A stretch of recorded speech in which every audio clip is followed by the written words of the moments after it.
اعوذ باللہ من الشیطان الرجیم، بسم اللہ الرحمن الرحیم۔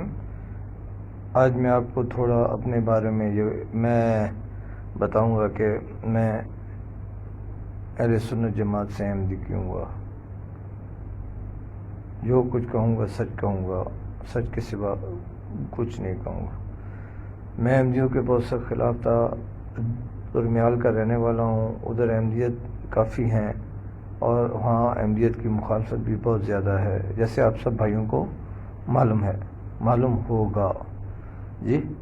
اور میں بھی احمدیوں کے بہت سخت خلاف تھا، اور میرے خاندان میں کوئی احمدی نہیں ہے سوائے میرے ایک انکل کا بیٹا ہے، وہ ادھر نہیں رہتا، وہ کسی اور جگہ رہتے ہیں، اور پچھلے ہی کچھ دن پہلے ان کی وفات ہوئی، اللہ تعالیٰ ان کی مغفرت فرمائے۔ لیکن ان سے ہمارا کوئی آنا جانا یا کافی کچھ بالکل نہیں تھا۔ کہیں کوئی 5-7 سال بعد ایک دفعہ آدھے گھنٹے کے لیے 15 منٹ کے لیے وہ کہیں ادھر آئیں تو ان سے ملاقات ہو جائے، باقی اور کوئی ان سے رابطہ نہیں تھا۔ تو میں احمدیت کے بہت سے خلاف تھا، اور جو احمدیت کے خلاف تھے ہمارے ادھر، ان کے ساتھ کافی ایکٹیو تھا۔ آخر میرے ذہن نے ایک کام کیا کہ کیوں نہ میں احمدی ہو جاؤں، اور ان کی اندر سے جا کے رپورٹیں لوں کہ وہ کیا کرتے ہیں کیا نہیں کرتے، جو بھی ہے اپنے اہل سنت والوں کو آ کے بتاؤں کہ وہ لوگ کیا کرتے ہیں اور کیا نہیں کرتے ہیں، جو کچھ بھی۔ میں احمدی ہو گیا، سب لوگ رات کو میرے پاس آپ لوگ کیوں احمدی ہو گئے ہو، آپ کیوں احمدی ہو گئے؟ میں نے انہیں اپنی حقیقت، کچھ لوگ جو تھے جو اہل سنت جماعت کے کافی ایکٹیو تھے، ان کو بتایا کہ میں احمدی نہیں ہوں۔ ان کو میں نے قرآن پہ علم دیا کہ میں احمدی نہیں ہوں۔ میں ان سے رپورٹیں لینے گیا ہوں، ان کی معلومات لینے گیا ہوں کہ وہ کیا کرتے ہیں، کلمہ کون سے پڑھتے ہیں، قرآن کون سے پڑھتے ہیں، وغیرہ وغیرہ یہ وہ۔ پھر وہ میرے دوست مطمئن ہو گئے، اور مجھے روز نہیں تو ہفتے میں 1 دن 2 دن 3 دن میرے پاس آتے تھے رات کے وقت، اور مجھ سے معلومات لینے کے لیے کہ اس ہفتے مسجد میں کیا ہو گیا، کون سا پروگرام ہو گیا، کیا کلمہ پڑھتے ہیں، کیا کرتے ہیں، مسجد میں کیا لکھا ہوا ہے، وغیرہ وغیرہ۔ جب میں مسجد میں گیا، میں نے مسجد میں جا کے ساری تحقیق شروع کی، اور میں نے جو دیکھا ہے مسجد میں وہی کلمہ لکھا ہوا ہے جو ہم مسلمانوں کا تھا، لا الہ الا اللہ محمد رسول اللہ۔ میں نے ان کو یہی دیکھا کہ یہی قرآن پڑھتے ہیں جو ہم لوگ پڑھتے ہیں۔ جو بھی چیز تھی، رمضان آ گیا، رمضان میں نے یہ دیکھا وہی ٹائم روزہ کھولتے ہیں، وہی ٹائم روزہ رکھتے ہیں، وہی نماز پڑھتے ہیں، وہی نماز کے اندر جو صورتیں وہی پڑھتے ہیں، پلس وہی رکعتیں پڑھتے ہیں، وہی اخلاقیات ہے جو محمد صلی اللہ علیہ وسلم کا، جو ہم لوگ کو عالم بتاتے ہیں۔ تو میں نے جب ان کے سامنے یہ چیزیں پیش کی کہ نہیں مسجد میں یہ نہیں لکھا ہوا لا الہ الا اللہ محمد رسول اللہ، وہ لوگوں کا زور تھا کہ مسجد میں ان کا کلمہ یہ لکھا ہوا ہے لا الہ الا اللہ محمد رسول اللہ۔ میں نے انہیں تحقیق کی اپنی، اور پھر میں نے انہیں یہ کہا کہ نہیں، وہاں پہ یہی کلمہ لکھا ہوا لا الہ الا اللہ محمد رسول اللہ، یہی قرآن، یہی نماز، ٹوٹل محمد صلی اللہ علیہ وسلم کی شریعت کے مطابق وہ اپنی زندگی گزارتے ہیں۔ جو محمد صلی اللہ علیہ وسلم نے فرمایا ہے، جو قرآن نے حکم دیا ہے، اسی کے مطابق جو محمد صلی اللہ علیہ وسلم کی شریعت ہے۔ وہ لوگ کہیں نہیں تمہارے سامنے وہ نہیں کرتے ہیں، اندر سے اور کہتے ہیں، پیچھے سے۔ البتہ میں نے انہیں بتایا، جب ان کو معلوم پڑ گیا کہ یہ تو اور طریقے کا ہے، جو ہم الزام لگاتے ہیں یہ ان کی مخالفت کر رہے ہیں، انہوں نے مجھے کہا کہ آپ واپس آ جاؤ، جو جاسوسی ہونی تھی وہ ہو گئی، ابھی اور ہمیں نہیں چاہیے، آپ آ جاؤ واپس۔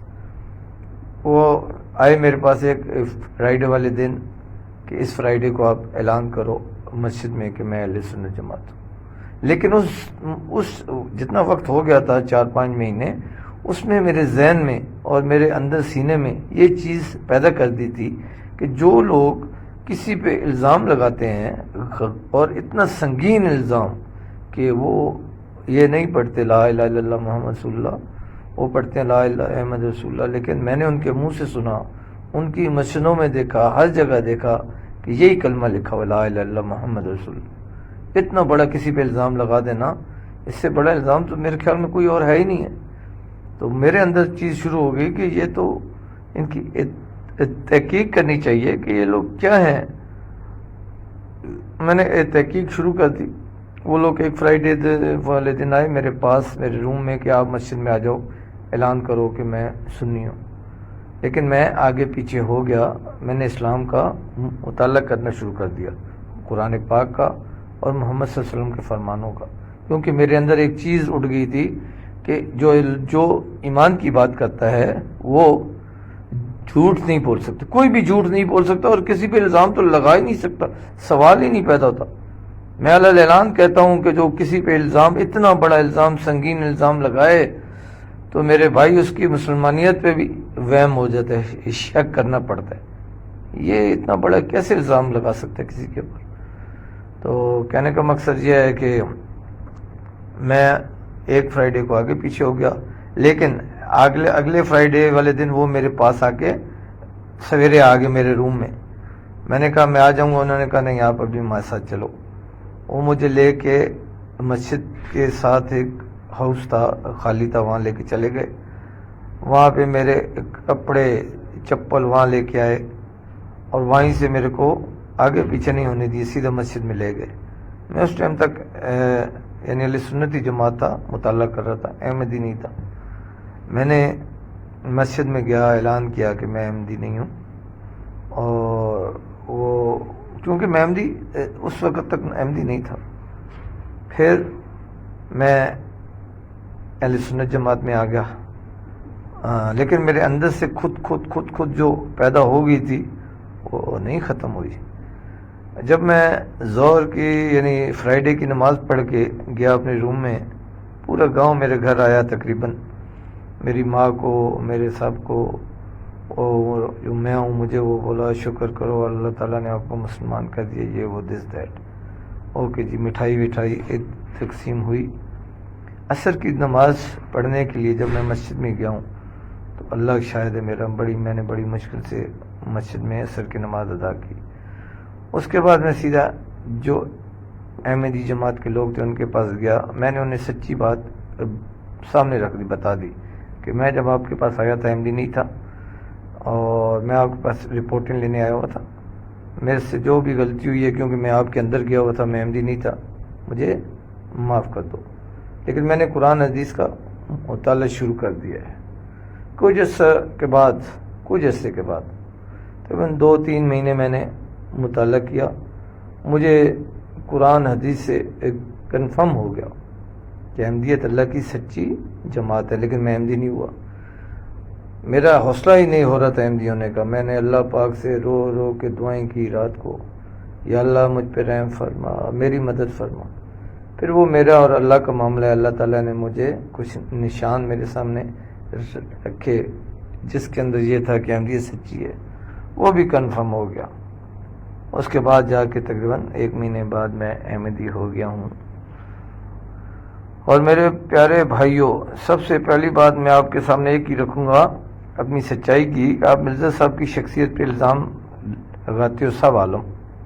سب عالم صرف مرزا صاحب کی شخصیت پہ الزام لگاتے ہو. میں آپ سے ایک سوال کرتا ہوں کہ یہ الزام محمد صلی اللہ علیہ وسلم کی شخصیت پہ، جو محمد صلی اللہ علیہ وسلم پہ ایمان نہیں لے کے آتے ہیں ان پہ نہیں یہی الزام لگاتے؟ غور کرو، فکر کرو میرے بھائیوں.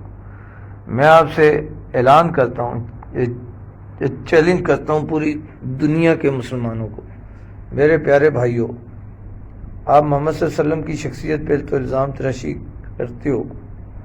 آپ محمد صلی اللہ علیہ وسلم کے جو پیروکار ہیں حضرت مرزا غلام احمد صاحب علیہ الصلوۃ والسلام، آپ ان کے اسلام پہ اعتراض کر کے دیکھو.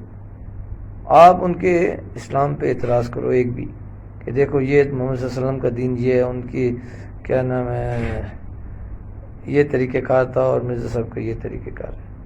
یہ کون سا نبی بن گیا ہے، کون سا محمدی بن گیا ہے جو ہر چیز یہی بتاتا ہے کہ جو محمد صلی اللہ علیہ وسلم کے مطابق ہے، نماز، روزہ، حج، زکوٰۃ، انسانی ہمدردی، حسن اخلاق، ٹوٹل وہی جو محمد صلی اللہ علیہ وسلم نے بیان فرمایا تھا. ہاں، ایک چیز کی جو انہوں نے مخالفت کی ہے، جو آپ لوگ انتظار میں بیٹھے ہو کہ عیسیٰ علیہ السلام آسمان پہ زندہ ہیں، انہوں نے صاف کلیئر بتا دیا کہ عیسیٰ علیہ السلام کی وفات ہوگی وہ زمین میں دفن ہے۔ دوسرا کہنے کا مقصد یہ ہے میرے بھائی، آپ پرانے عالموں کی کتابیں پڑھیں، جتنے پرانے عالم ہیں، آج سے 100 سال سے زیادہ پرانے عالم ہیں، ان کی کتابوں میں یہی لکھا ہوا ہے کہ 14ویں صدی میں امام مہدی کا ظہور ہونا ہے۔ جتنے پرانے عالم ہیں، سارے مسلمانوں کا اجماع تھا 14ویں صدی میں امام مہدی کا ظہور ہونا ہے۔ 14ویں صدی آ گئی، مہدی بھی آ گیا، مہدی نے اعلان کر دیا کہ میں مہدی ہوں۔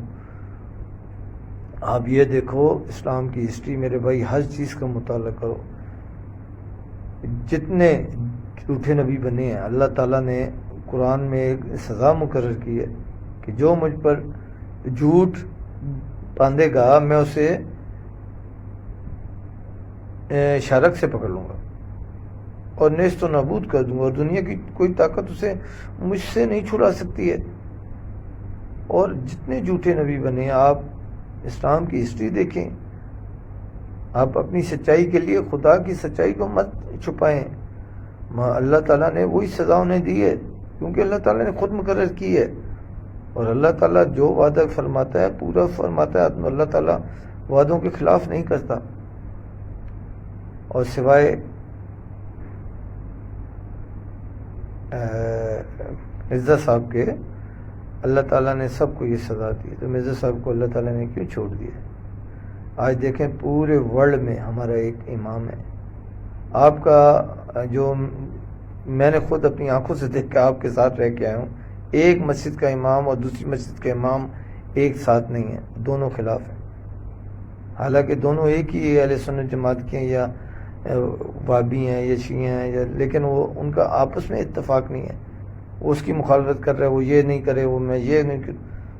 آج احمدیوں کا پوری ورلڈ میں ایک امام ہے، ہم پورے ورلڈ میں ہر ملک میں ہیں تقریباً ہمارا ایک امام ہے، جو ہمارے امام کا اشارہ ہے۔ اسلام کی وہ نشانی ہے جو ہم کر رہے ہیں، یہ نشانی ہے۔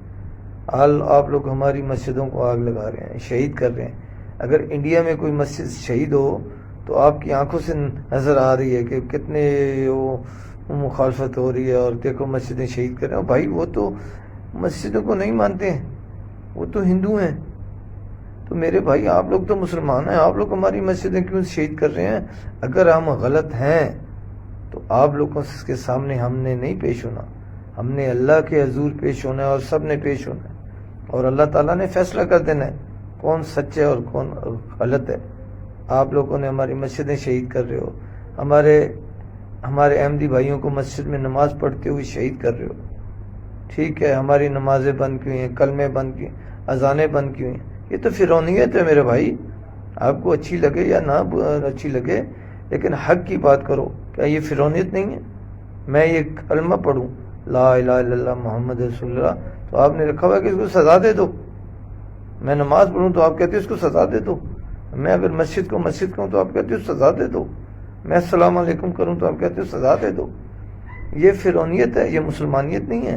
میرے آقا محمد صلی اللہ علیہ وسلم کی مسلمانیت نہیں ہے۔ میرے بھائی خدا کا خوف کرو اور اپنے اندر فکر پیدا کرو، ایک دن موت آنے والی ہے، کل نفس ذائقۃ الموت۔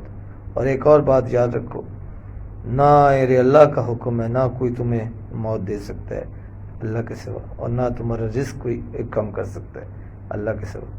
میرے بھائیوں فکر کرو، غور کرو، یہ فکر کا ٹائم ہے، غور کا ٹائم ہے۔ اب دیکھو ہمارے پاکستان کے حالات کیا ہو گئے ہیں، کہ اللہ کی سچی جماعت کے ایسے حالات ہوتے ہیں۔ غور کرو، فکر کرو، قرآن پڑھو، حدیثیں پڑھو۔ اللہ اعلان میں کہتا ہوں قرآن پڑھو اور حدیثیں پڑھو اور سچائی پہ ایمان لے کے آؤ۔ آسمان پہ ہیں، آ جائیں گے، نبی آخری ہیں، نبی نہیں آ سکتا۔ سب چیزوں پہ فکر کرو میرے بھائی، سب چیزوں پہ فکر کرو گے اور سچائی پہ پنجہ مارو گے تو ایمان پہ پہنچ جاؤ گے۔ السلام علیکم ورحمۃ اللہ وبرکاتہ۔